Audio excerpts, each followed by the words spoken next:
Brazil's Lula calls for peace group to broker Ukraine-Russia deal. Putin meets Chinese defense minister. Both sides hail military cooperation. Russia says Wagner fighters take 2 more blocks in battered Bakhmut. Russia trains Belarusian pilots in nuclear weapons use. Russia's Wagner releases over 100 Ukrainian prisoners of war for Orthodox Easter. Thousands of Czechs turn out for anti-government protests. China relationship will be determined by Beijing's behavior, EU policy chief says. Pentagon leaks suspect Jack Teixeira didn't act solo, says former Trump intel official. 40 dead in attack on army and volunteers in North Burkina Faso. FARC dissident group says to start peace talks with Colombian government in May. Japanese companies working to optimize use of ChatGPT, other AI bots amid info leak risks. Welcome to the International News Program. Brazilian President Luiz Inácio Lula da Silva on Sunday again proposed establishing a group of countries not involved with the Russia-Ukraine war to broker peace, eyeing he had discussed the matter with Chinese counterpart Xi Jinping earlier this week.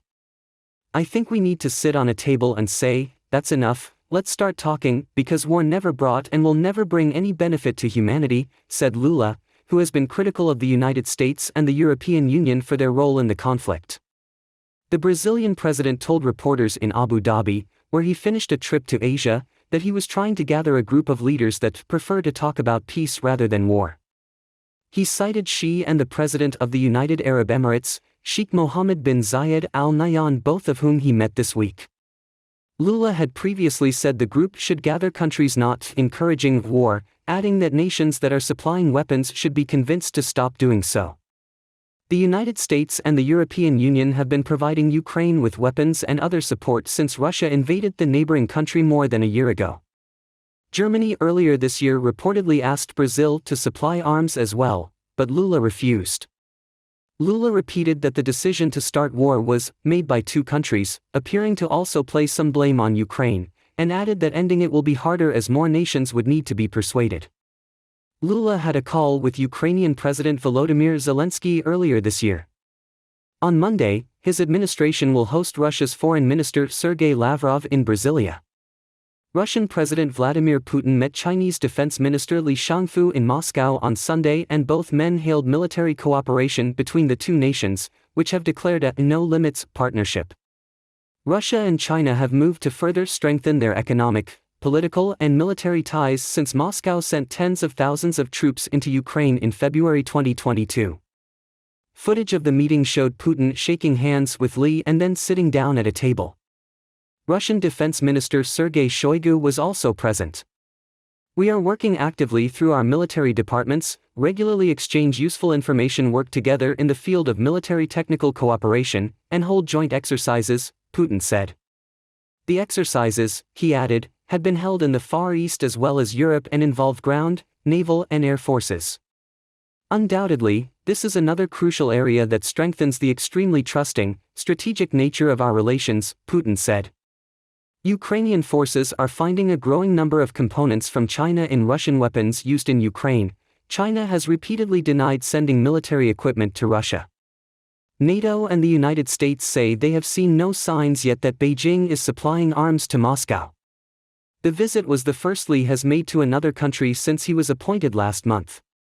In recent times, cooperation between Russia and China in the military and military technical spheres has been developing very well, he told Putin, saying this helped boost regional security.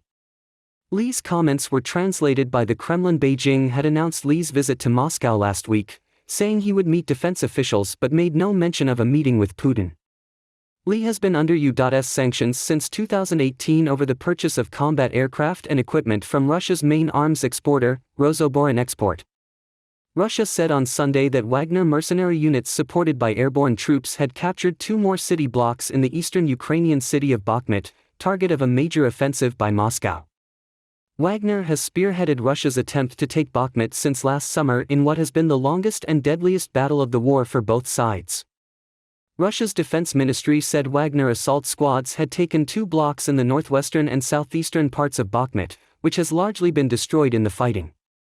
Russian army paratroop units were supporting Wagner by holding back Ukrainian forces on the flanks, it added.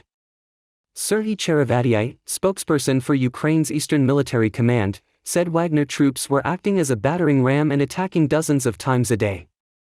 "The enemy continued to attack our positions with satanic zeal," Britain said in an intelligence update on Friday that Ukrainian troops had been forced to withdraw from some territory in the city in the face of a renewed Russian assault.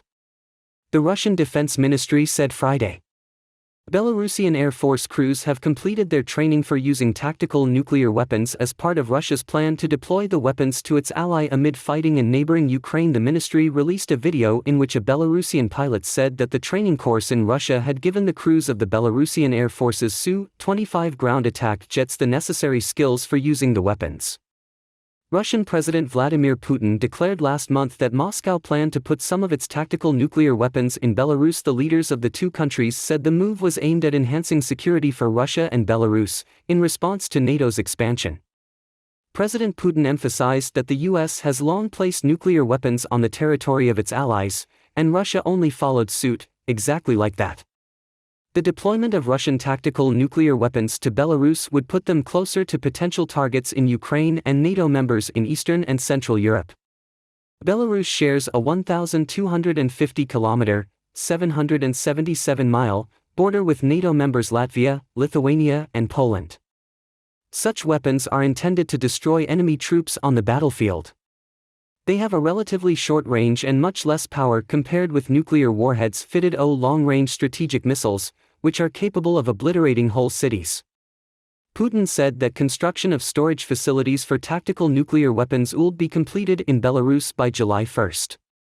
Russia also has helped modernize Belarusian combat aircraft to adapt them for carrying nuclear weapons.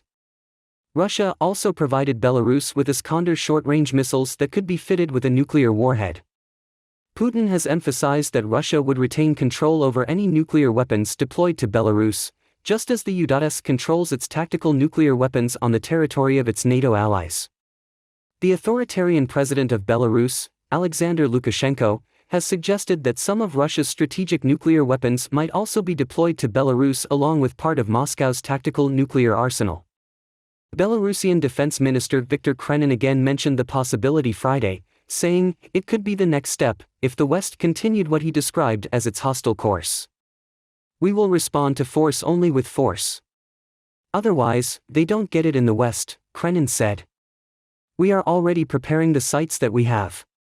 Belarus, Kazakhstan and Ukraine had Soviet nuclear weapons stationed in their territory but handed them over to Russia after the 1991 collapse of the Soviet Union. Russia's most powerful mercenary group, Wagner, sent at least 100 Ukrainian prisoners of war back to Ukrainian forces to mark Orthodox Easter, according to a video posted by the group's founder, Yevgeny Prigozhin, on Sunday. Prepare all of them, feed and water them, check the wounded, Prigozhin was shown saying in a video posted on Telegram by his press service. I hope you don't fall back into our hands, President Volodymyr Zelensky's chief of staff, Andriy Yermak, said 130 Ukrainian prisoners of war have been released and returned home in a Great Easter exchange. It was not clear how many Russians were sent back the other way. Russia's Wagner Group has been gradually pushing out Ukrainian forces from Bakhmut in eastern Ukraine. Wagner now claims control of most of the city, though Ukraine has repeatedly disputed claims its forces have almost been pushed out. Thousands of Czechs demonstrated in Prague Central Square on Sunday, calling on the government to quit as they protested over high inflation and energy prices. Police did not give estimates of the size of the protest, named Czechia Against Poverty.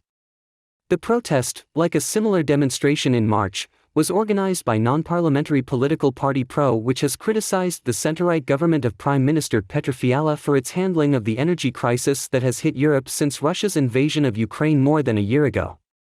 PRO has also blasted the government for hurting freedom of speech as part of efforts to counter disinformation, and has called on it to push for peace in the Ukraine war, while denying being a pro-Russian party. According to local media, protest organizer and pro-party leader Jindřich Rajkal told the crowd that filled half of Prague's Wenceslas Square, "Keep a little bit of honor for yourself. That is to resign when you can't solve the problems of the current economy." The protest was due to march to the government office. The Czech Republic, like other countries in Europe, has been hit by rising inflation that has soared into double digits in the past year and high energy prices that are cutting into household budgets. While Fiala has sought to ease the burden on families and firms, it has also sought to rein in high budget deficits and drew smaller protests recently for slowing an inflation-linked rise in state pensions. Recent polling from Cantor for Czech TV saw support for the five-party government slipping with the main opposition party, ANO of former Prime Minister Andrej Babiš, extending its lead over Fiala's party to 29% compared with 20%, the European Union's foreign policy chief said on Sunday.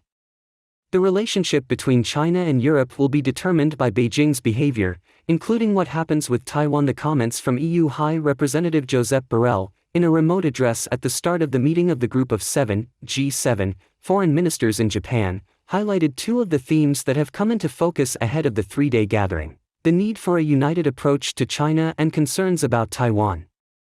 China is front and center as the foreign ministers of the world's advanced democracies meet in the Japanese resort town of Karuizawa.